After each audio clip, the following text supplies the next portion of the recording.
غير المغضوب عليهم ولا الضالين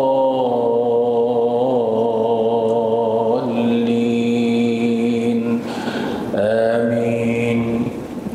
Sama-sama kita beristighfar. Astaghfirullahal azim alladzi la ilaha illa hu huwal hayyul qayyum wa atubu ilayh. Astaghfirullahal azim alladzi la ilaha illa hu huwal hayyul qayyum wa atubu ilayh. Astaghfirullahal azim alladzi la ilaha illa hu huwal hayyul qayyum wa atubu ilayh. Subhanallah, alhamdulillah, wa la ilaha illallah. Subhanallah, walhamdulillah, wa la ilaha illallah.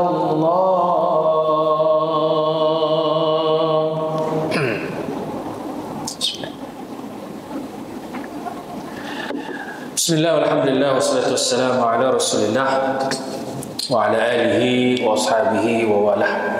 Subhanaka la ilma lana illa ma 'allamtana innaka antal alimul hakim wa la hawla wa la quwwata billahi al-'aliyyil azim. Pada bulan lepas kita menyorot susuk tubuh seorang yang amat hebat dalam bidang tasawuf, yang juga pengarang kepada tasawuf moden, iaitu Profesor Abuya Hamka. Jadi kita dah mengenali beliau dan karangan-karangan beliau, dan kebetulan pada bulan lepas saya ke Bukit Tinggi dan seterusnya, ke 44 Selekoh, seterusnya ke apa nama dia punya perkampungan tu, Kampung Menjanau kan, itu kawasan kampung dia. Dan saya cerita sikitlah pada bulan lepas tentang sejarah Abuya Hamka ini. Dan hari ini kita terus pergi kepada buku yang dihimpunkan soal jawab berkenaan dengan tasawuf. Buku ni dihimpunkan dan ditulis oleh Profesor Datuk Dr. Zulkifli Al-Bakri, mantan Mufti Wilayah Persekutuan, mantan kepada kerajaan sebelum ni lah, Menteri Agama sebelum ni. Dan hari ini beliau dikenali sebagai tokoh akademik khususnya dalam bidang agama, dan menulis begitu banyak makalah, kertas kerja, buku-buku ilmiah, dan juga menafsirkan dan juga menterjemahkan buku-buku pelbagai dalam pelbagai bidang, fiqh, tasawuf, akidah dan sebagainya, sirah dan sebagainya. Hari ini salah satu buku beliau iaitu Tazkiyatun Nufus, soal jawab azad tentang tasawuf tapi anda tidak ada tempat untuk bertanya. Buku ni saya perolehi semasa dalam program Imam Muda. Kebetulan habis ni baca ni, daripada kulit ke kulit lah. di hadapan Dr. Zulkifli Al-Bakri. Dan ada beberapa lagi buku yang lain saya baca dan habis bersama dengan imam-imam muda yang lain waktu itu tahun 2012. Dan buku ni pun diterbitkan tahun 2009, cetakan pertama. Kemudian baru ni saya jumpa Ustaz supaya tengok kok ada di cetakan baru di Telaga Biru ni.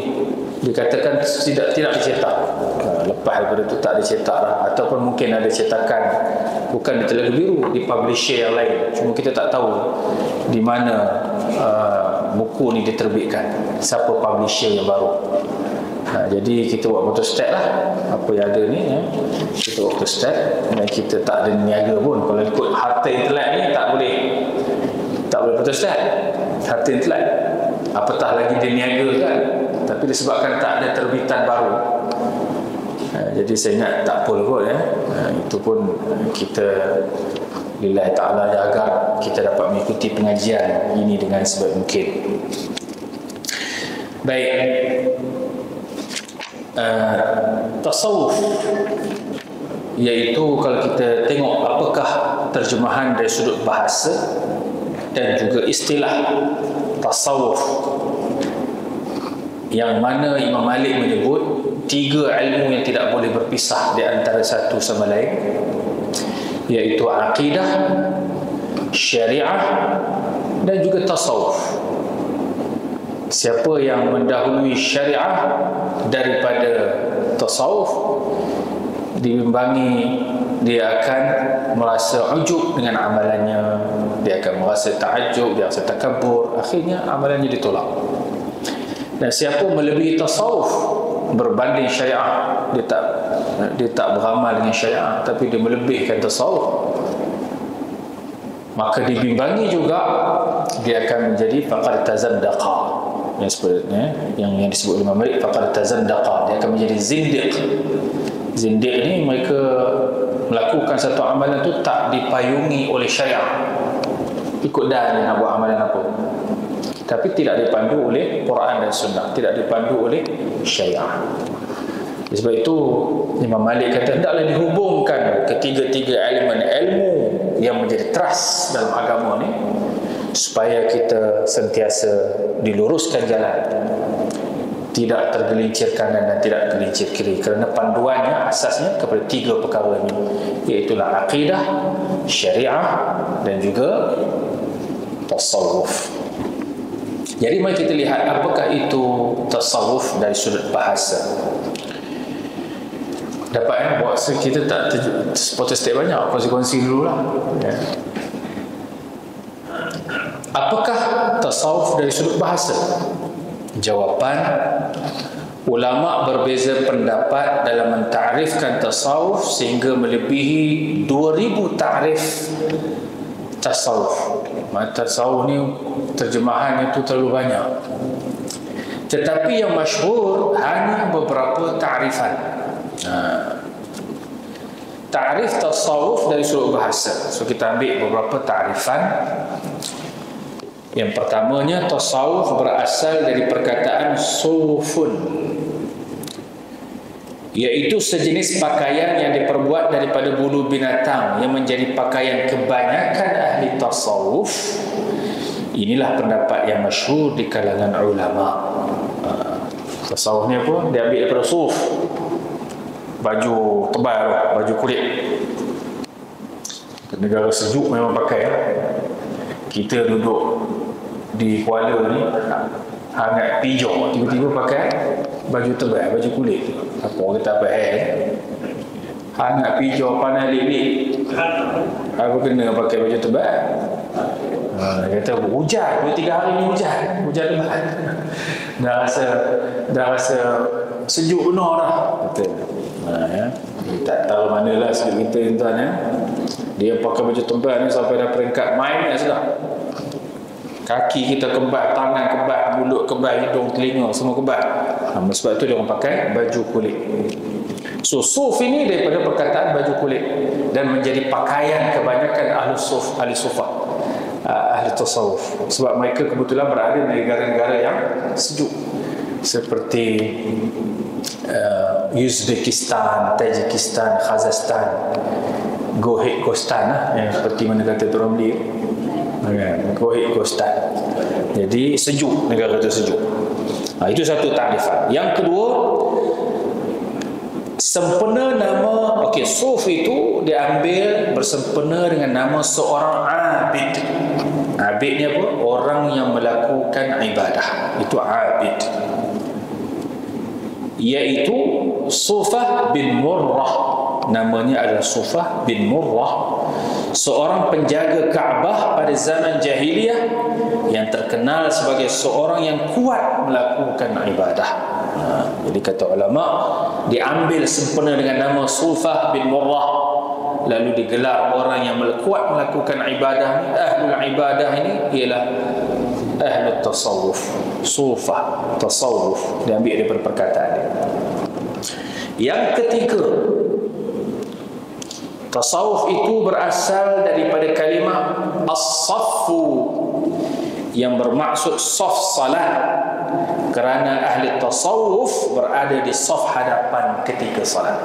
Siapa yang nak jadi ahli tasawuf ni, semayang duduk baris ke-10 tu tak ada. Dia ready lah, baris depan. Kalau tuan-tuan tengok di Masjid Nabi tu, diorang ni kebanyakannya duduk bersandar, duduk saf depan, bersandar ke dinding. Kuat melakukan ibadah. Salah seorang syekh tu namanya Syekh Abu Bakar Al-Jazairi. Syekh Abu Bakar Al-Jazairi, saya mengaji dengan dia kitab tafsir. Dia ni kata umur dia dah masa tu, ni cerita 20 tahun dulu.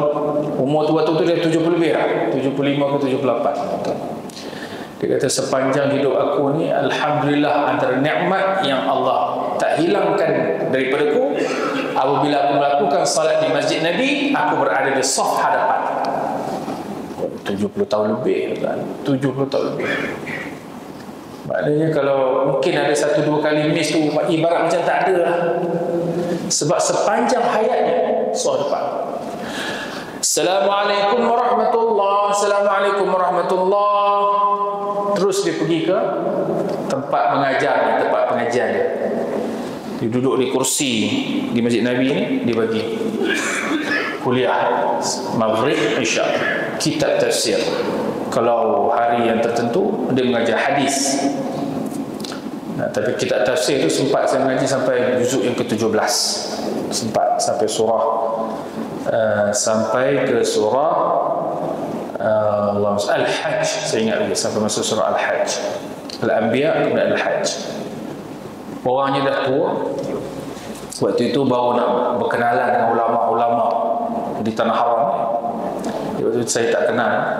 Orang kata ini Syekh Abu Bakar Al-Jazairi. Kita pun cakap macam ni lah, pergilah, tak kenal. Salam, bila nak salam saya tunduk sikit, dia tepih. Orang Arab tak boleh. Rupanya baru saya tahu, dengan orang Arab antara budaya, bila kita nak mencium dia, kita tak boleh tunduk ibarat macam rukuk, tak boleh. Kita kena cium dahi dia, supaya tak rukuk. Cium dahi dia, itu dia okey. Tapi kalau kita salam, dia duduk, kita macam tu kat dia, macam rukuk, itu tak boleh. Malah ada larangan dalam hadis, dia panggil istihna, inhina. Inhina ni kita hanya boleh melakukan hormat itu kepada Allah saja. Rukuk, sujud, hanya Allah. Jadi kalau kita nak salam, kita dah biasa kan, di budaya Melayu ni dia akan saling tunduk. Jadi kita perbaiki sikit ya. Macam mana? Duduk. Bila kita duduk, tak adalah nampak macam rukuk ataupun macam sujud ya. Kita duduk, cium, itu tak apa. Sebab budaya kita tak biasa cium kepala, tak biasa. Cium tangan. So caranya duduk, cium, supaya tidak berlaku inhina. Inhina. Itu saya belajar daripada Syekh Abu Bakar Al-Jazairi, seorang yang cukup menjaga ibadahnya, ahlul ibadah dan ahlul ilm. Ahlul ilm yang cukup luar biasa. Di Madinah juga ada satu tempat kalau tuan-tuan ziarah makam Rasulullah SAW, kemudian ziarah Abu Bakar, kemudian ziarah Umar. Di belakang kubur ini, makbarah ini, adanya tempat dipanggil tempat Ahlus Suffah. Kalau kita masuk Raudah, kita akan nampak kedudukan Ahlus Suffah tu. Selalunya orang perempuan dia masuk ke bahagian tu, orang lelaki dia masuk. Sekarang ni dah tak ada lelaki perempuan lah, maksudnya masuk itu orang perempuan boleh nampak, orang lelaki pun boleh nampak. Siapa yang duduk di Ahlus Suffah ni? Veranda Ahlus Suffah itu diduduki pada zaman Nabi SAW, sahabat-sahabat Nabi yang kuat ibadah. Siapa dia? Abdul Rahman bin Sakhrin, yang dikenali dengan Abu Hurairah radhiyallahu anhu. Dia duduk belakang tu.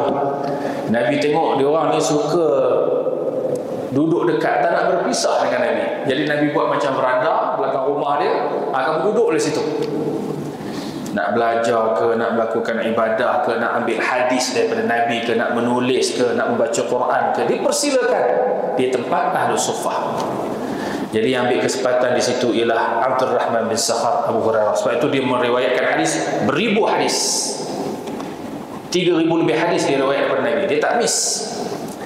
Siapa lagi? Abdullah bin Abbas, sepupu Nabi. Siapa lagi? Abu Dzar Al-Ghifari. Abu Dzar Al-Ghifari antara sahabat yang tak ada tanah dan tak ada rumah. Dia kata tak payah tanah, tak payah rumah, aku duduk belakang rumah Nabi je cukup. Dia waqaf diri lillahi ta'ala. Dia juga banyak meriwayatkan hadis daripada Nabi. Dan mereka ini digelar Ahlus Suffah, orang yang menyucikan diri mereka. Itu as-saf, ya, duduk di saf hadapan dan sentiasa. Itu daripada zaman Nabi sehingga kepada hari ini. Yang keempat, tasawuf berasal daripada kalimah as-safa. Ini tuan-tuan kita belajar bahasa Arab jugalah secara tak langsung, ya. As-safa yang melambangkan kesucian hati dan bersih daripada sifat-sifat mazmumah. Inilah pendapat Syekh Sya'rawi dengan melihat kepada asal kata terbitan sufi ini. Syekh Abdul Qadir Al-Jilani dalam kitabnya Al-Ghunyah menyatakan bahawa perkataan sufi itu daripada kalimah bersih, suci. Sufi, ya. Kita ada produk juga tu nama Shopee. Shopee ke produk? Ada kan? Itu suci bersih lah tu. Dia ambil daripada suci bersih. Afiat sihat. Afiat sihat. Bagus nama-nama tu dia melambangkan doa, doa. Berasal daripada kalimah as-suffah, iaitu tempat di utara Masjid Nabi. Tu ni sebut tadi as-suffah tu, tempat Ahlus Suffah, iaitu tempat di utara Masjid Nabi SAW yang menjadi tempat bermalam. Ni saya kata-kata tadi tu, duduk dekat dengan kubur Nabi. Dijadikan tempat bermalam bagi orang asing seperti muhajirin di kalangan sahabat yang fakir. Di kalangan sahabat yang fakir miskin, tak ada tanah, tak ada rumah, mereka reda je duduk mana. Nabi kata duduklah belakang rumah aku. Mengikut riwayat Imam Bukhari daripada Abu Hurairah radhiyallahu anhu, katanya aku pernah melihat 70 orang daripada kalangan Ahlus Suffah yang tinggal di tempat tersebut. 70 orang sahabat, bukan sikit, ramai di kalangan sahabat memilih untuk iktikaf di belakang rumah Nabi. Ya, hari ini semua kawasan itu dah jadi sebahagian daripada masjid Nabi SAW. Tuan perasan kan, kalau pergi Ahlus Suffah, kalau pergi ke masjid Nabi, di mana kedudukan dia? Sebelah Raudah tu. Sebelah Raudah. Kalau ada peluang tu, bolehlah duduk lama sikit. Orang tanya, Ustaz, macam mana nak duduk lama sikit kat Raudah tu? Boleh duduk. Masuk Raudah sebelum waktu solat. Agak lebih kurang 1 jam. Ambil timing dia tu. Kita sekarang pakai nusuk kan. Timing dia, kalau kata Zohor, pukul Asar pukul 3.20, masuk ambil yang nusuk pukul 2 petang ataupun 2.30, lebih kurang macam tu. 1 jam sebelum ataupun 1 jam setengah sebelum. Biasa dia ikut lak lah. Dapat 1 jam lebih. Duduk beli Raudah tu boleh kali-kali. Nak duduk sini boleh dah. sebelum azan berkumandang, ketika azan berkumandang. Nah, itu peluang lah bagi orang yang nak duduk lama, nak tengok macam mana keadaan Raudhah, maqbarah Nabi, kubur Nabi, rumah-rumah Nabi dulu dengan isteri-isterinya, mana kedudukannya, mana tiang-tiang, tiang Ahli Taubah, tiang Aisyah, kan? Mana tiang-tiang tu, tiang jin mohon jari.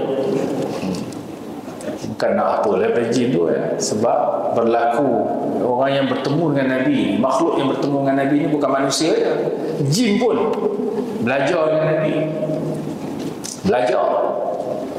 Sehingga kan bila Nabi membaca Quran, wa idza awhayna ilayka nafaran minal jinni yastami'una al-Quran falamma hadaruhu qalu ansitu. Ketika mana kami diwahyukan, satu kumpulan jin datang kepada Nabi SAW. Mereka mendengar Nabi baca Quran. Ketika mana mereka hadir dalam majlis Nabi baca Quran tu, tiba yang belakang cocek-cocek, cicok orang belakang kan, duduk bising-bising. Tiba jin yang depan ni bawah jin belakang, kau mau diam, Nabi tengah baca Quran. Jin pun berhenti. Mana kalau tengah kuliah, tengah baca Quran, kena diam. Kita kalau tak berhenti diam, malu kat jin. Nabi diam, jin tu suruh diam. Ansitu, ansit maksud diam. Falamma hadaru qalu ansitu falamma qudiya wallau ila qaumihim munzirin. Setelah mereka mendapat sesuatu daripada Nabi SAW, mendapat wahyu, mendapat pengajian, mendapat pelajaran daripada Nabi, dia orang balik ke kampung dia orang, ajar pula jin dia tentang Islam. So yang datang bertemu dengan Nabi ni bukan manusia saja. Yang hadir dalam majlis ilmu bukan manusia saja. Yang turut serta dalam majlis ilmu ni ada makhluk Allah yang lain, termasuk jin, para malaikat dan sebagainya. So besar nilai majlis ilmu. Itu dia golongan ahli sufah tadi kan. Baik, yang keenam, tasawuf diambil daripada kalimah sufia atau sufu, iaitu bahasa Yunani yang bermaksud hikmah, sebagaimana kenyataan Al-Bayruni. Justru kalimah filosof, yakni falsafah dalam bahasa Arab, daripada filosofia yang bermaksud cintakan hikmah. Ingat kalau tuan-tuan pergi ke Istanbul, ada satu masjid yang namanya Hagia Sophia. Kalau dalam tulisan Roman atau dalam tulisan Yunani dia kata Hagia Sophia, sebenarnya Hagia Sophia. So dia ambil perkataan dia lah. Sof iaitu yang bermaksud cintakan hikmah. Tu Hagia Sophia itu dibuka setelah berapa puluh tahun kan? 1948, dan baru dibuka semula setelah dijadikan hampir 100 tahun sebagai muzium di zaman Kamal Atatürk. Hagia Sophia asalnya masjid, kemudian jadi gereja, kemudian jadi masjid, kemudian zaman Kamal Atatürk tutup jadikan muzium. Ratusan tahun kemudian diazankan ketika mana tahun kita berhadapan dengan COVID-19, diazankan semula dan dilakukan solat Jumaat di dalamnya. Itu menjadi mercu tanda di Turki, di Istanbul, namanya Hagia Sophia. Jadi kalau tuan pergi sana, masuklah dia ke Hagia Sophia. Pernah satu ketika menjadi tempat ahli tasawuf berhubung. Di zaman kerajaan Uthmaniyah, ketika Muhammad Al-Fatih masuk dan jadikan gereja itu sebagai masjid. Dan situlah berkumpulnya ahli ilmu, ahli ibadah, ahli tasawuf di dalam masjid Hagia Sophia. Jadi kalau tuan berjalan, kita tengok cara ahli ibadah ni beramal tu, dia dari asalnya sama, tapi gaya pembawaan sebelum solat dan sebagainya lain. Dia ada lain-lain. Contoh kalau tuan-tuan tengok di Turki, dan hari ini diamalkan di Saudi. Kita kalau muazzin azan kat mana? Muazzin di depan. Tahu dah di depan ataupun dia ada bilik dia. Kalau tuan-tuan pergi ke negara Turki, mana muazzin dia azan? Muazzin dia tak duduk depan, duduk belakang. Cari mana muazzin? Rupanya duduk belakang. Itu masjid di sana. Atau duduk di tengah. Ada juga sebahagian masjid duduk di tengah. Dia tak duduk di belakang sana, dia duduk di tengah. Dan dia akan duduk tempat khas dipanggil mukabbariyah. Dan tuan-tuan tengok muazzin sekarang ni di Masjidil Haram, di mana kedudukan dia? Di Raudah kan? Atas tu, di mukabbariyah. Itu diambil daripada zaman Uthman dulu. Jadi muazzin tak duduk depan, dia duduk di mukabbariyah, tempat dia khas. Azan mereka, tempat mereka. Kemudian di Turki mereka bermazhab Hanafi. Mereka bermazhab Hanafi. So mazhab Hanafi ni mula-mula masa saya pergi dululah, tengok cara macam mana dia orang dia ada pegangan-pegangan mereka. Antaranya solat witir, solat malam tu wajib. Solat witir paling kurang dia wajib. Lepas daripada bagi salam, Assalamualaikum warahmatullahi, Assalamualaikum warahmatullahi, dia orang buat solat ba'diyah. Terus bangun solat ba'diyah, Allahu Akbar, buat 2 rakaat, kena buat witir 2-3 rakaat, 1 salam, ataupun 3 rakaat 2 salam, ataupun 1 rakaat 1 salam. Dia buat witir. Cek balik hadis dia, macam rupanya masa saya mengaji 4 mazhab Hanafi, mazhab Hanafi ni berpegang kepada witir solat malam ni wajib, seperti mana Nabi SAW wajib melakukannya.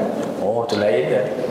Bila zikir, lepas bagi solat sunat, baru dia orang zikir Subhanallah, Subhanallah, Subhanallah, Subhanallah. Mana dia punya solat tu panjang. Zikir dan waktu di dalam masjid tu lebih panjang daripada kebanyakan kita dalam mazhab Syafi'i. Lebih panjang zikir. Baru zikir Subhanallah, Subhanallah, Subhanallah, Subhanallah, Alhamdulillah, Alhamdulillah. Kemudian baru doa. Lain dia punya susunan dia. Tapi asasnya sama. Lepas solat ada zikir, ada doa. Asas cuma bila dibuat. Itu Hanafi.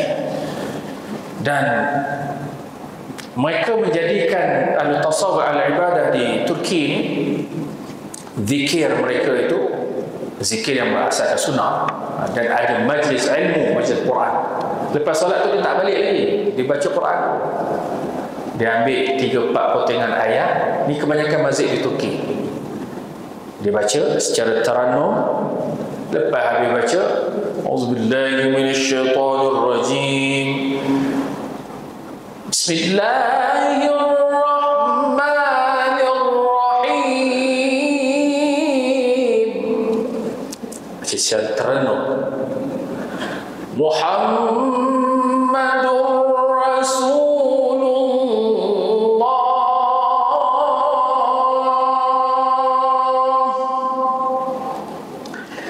والذين معه أشداء على الكفار رحماء بينهم. Dia baca satu ayat habis, ataupun surah yang pendek-pendek 3-4 ayat, kemudian dia terjemah. Dia terjemah. Di masjid Turki. Habis tu dia dekat 15 minit, 20 minit, kita ingat dia balik lah. Tak balik. Yang budak-budak muda ni di Istanbul, saya tengok kebanyakan masjid itu sebelahnya ada Ma'tafiz. Ada juga kat tempat kita, tapi tak secara menyeluruh.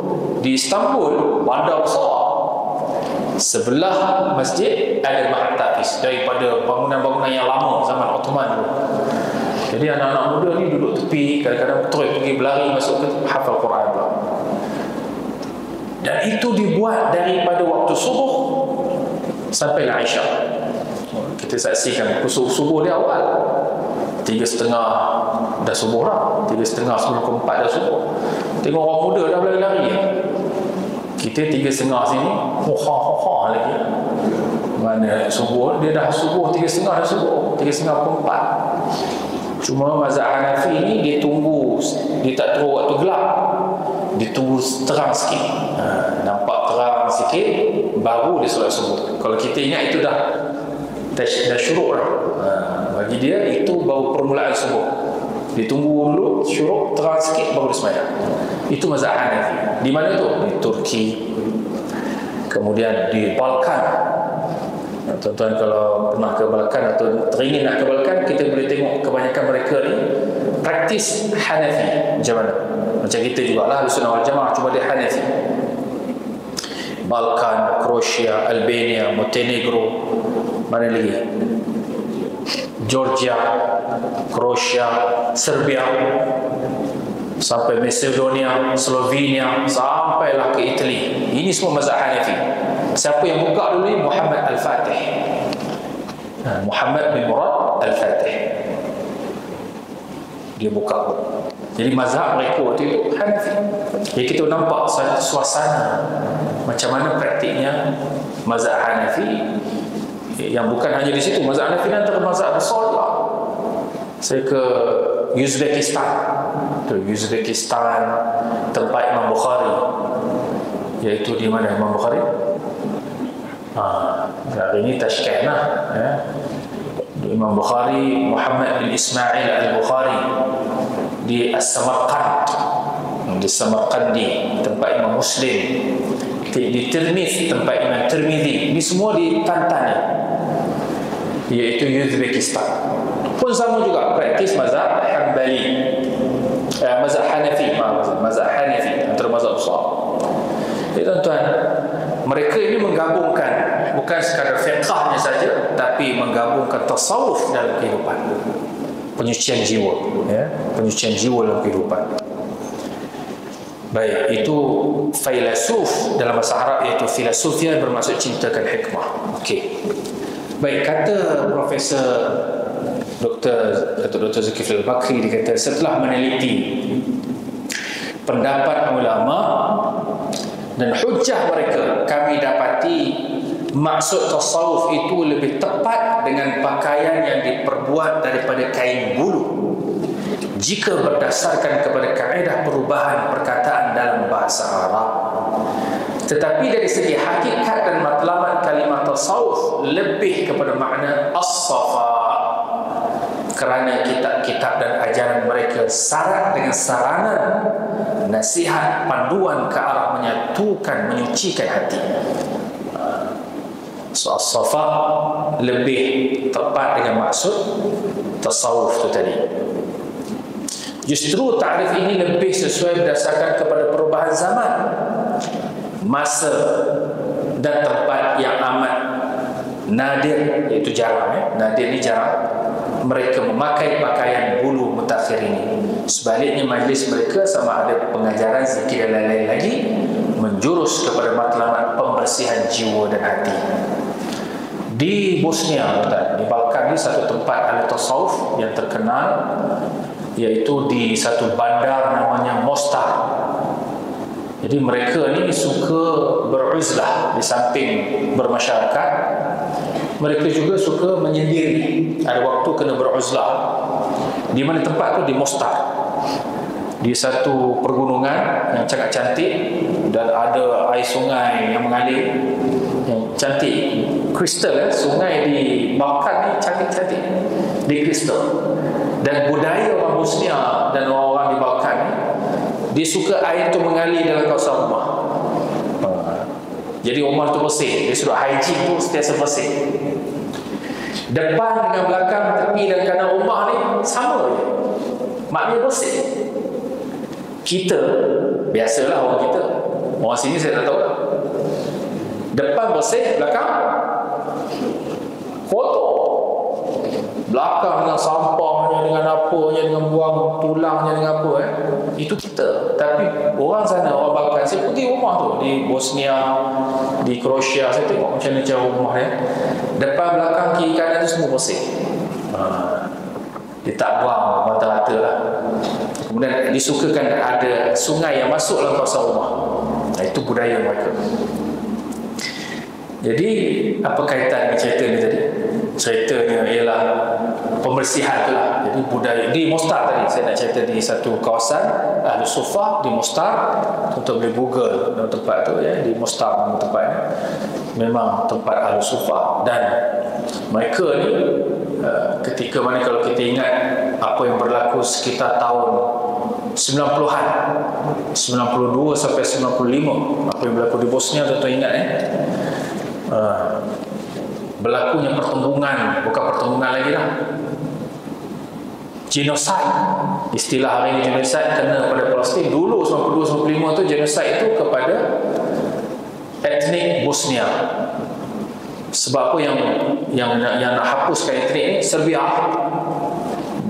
Dia rasa orang Muslim ni perlu dinyahkan daripada peta, bahkan dia tak nak berjiran dengan orang Muslim, dia tak terima. Berlaku sampai pembunuhan beramai-ramai. Masa itu dah berlaku perang dah. Tiba nak berlaku gencatan senjata. Dahsyat cerita ni. Di satu perkampungan di Bosnia Herzegovina, dia panggil orang kampung ni keluar. Dia kata kita dah settle. Serbia kata, general dia kata kita nak hantar orang ni pergi bekerja lah di kilang. Sebab mereka ni dulunya tak ada kerja dan lawan, daripada korang lawan Serbia, baik korang kerja dengan kami, tak payah lawan-lawan. Angkut saya ingat berpuluh lori diangkutnya orang kampung, dan orang perempuan dibiarkan tinggal di kampung. Angkut berpuluh-puluh lori ni dibawa ke satu kilang, kononnya dia akan kerja di kilang tu. Lalu dia orang pun masuk dalam kilang, kemudian ditutup pintu kilang dan ditembak beramai-ramai. Tu kalau tuan-tuan ingat, itu yang mati itu beribu orang tahun 92 sampai 95. Kisah antara Serbia dan juga Bosnia Herzegovina.